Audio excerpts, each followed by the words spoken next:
Backwards Moon, Chapter 6. Nettle woke to the pleasant smells of meadow mint tea and wood smoke. Outside the sleeping loft window, the sun was high over Guy's summit. For a moment, Nettle couldn't think why she would still be abed at this hour. Then she remembered everything. She looked over at Bracken's bed. It was empty. Nettle stood and slipped on her dress. She snatched her hat from the bedpost and crammed it on her head. Then she climbed swiftly down the ladder. Through the front window, she could see Bracken outside, huddled on the porch swing. Great Aunt Iris lay fast asleep in her bed by the stove, her thin gray braid trailing on the floor. Nettle snuck past her, slipped through the door, and sat down beside Bracken on the swing. It's like the whole world has changed in one day because of two humans. Bracken nodded. What is it about them? That thing that makes them so dangerous that nobody will tell us? Sedge said we should be told. We could ask her. She can't, said Bracken. They've all agreed. Part of being in a coven meant that when you agreed to something, you stuck to it. But Nettle and Bracken had both noticed that when it came to agreeing on things, some people's opinions seemed to count more than others, and that witchlings didn't have a say at all. Bother, muttered Nettle. Toadflax wanted to tell us, said Bracken. We could try asking her, said Nettle. But how could we find her? It's no use going to her cottage. True, said Nettle soberly. Toadflax's cottage was built on a ledge halfway up the cliffs, and whenever you flew near it, the cottage disappeared. Whether you could even see it from the valley floor depended on the time of day, where the sun was, and the light and shadows on the cliff face. Once, long ago, Nettle had flown up and stared for a long time at the spot where the cottage was supposed to be, but there was something about the shadows, the chill air. Nettle hadn't wanted to land. She thought of that now as the swing hung still. She didn't feel like swinging. In the silence, a hermit thrush sang.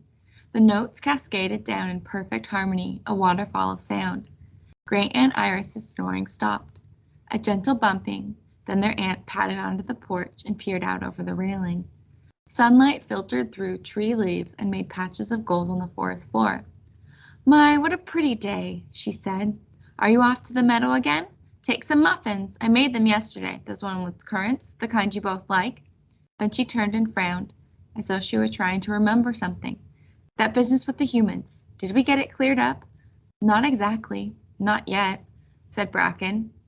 Great Aunt Iris sat down in her rocking chair. The veil, she said, rocking back and forth. It seemed to me they said there was something wrong with it. That can't be right, though, can it? They're fixing it tonight, said Bracken, at midnight. Good, said Great Aunt Iris. She leaned back and pushed with her strong bare toes. The familiar clunk, clunk, clunk of her rocker mixed with the usual bird song, as though this were any ordinary day. Nettle wanted to go through the pass again that morning. Please, she begged. It will only be open for today, just until they fix the veil. Come on, Bracken, please.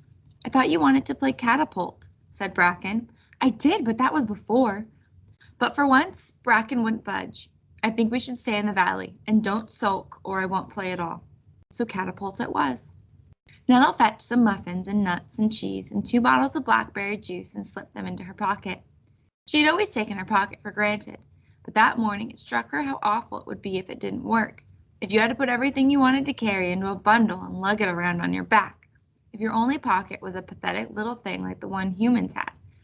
It was then that she remembered the black box.